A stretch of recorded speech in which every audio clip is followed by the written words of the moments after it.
Hor ere bete zen, estatu terrorismoak zekoan ezaguarria, alegia, familiei ere eraso egitea.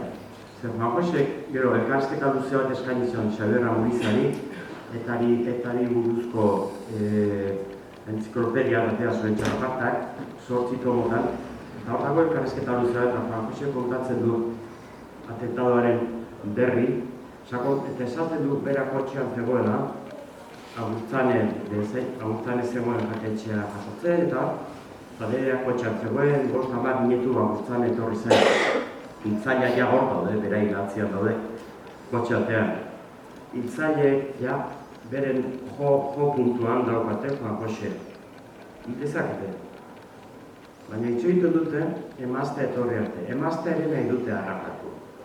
Nahi dute Juan Jose harrapatu, eta kobruzei militarra izan adelako, berak planeatu zuelako, Melito Manzanasen eriotza eta behi konsularen behiketa beste gauza asko, eta ari nolabaiteko izena emantzotena, nazioartean eta bat. Nahi dute bera harrapatu, baina agurtzane etorri zai daude.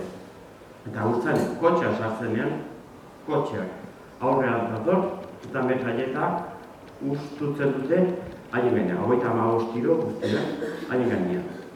Agurtzane zer egiten du, mugimendu reflejo batekin, Juan Jose besarkatu, Juan Jose bularrean hartuko zituen tiro guztiak agurtzane gartzen ditu. Agurtzane momentuan hiltzen da. Juan Jose gainean.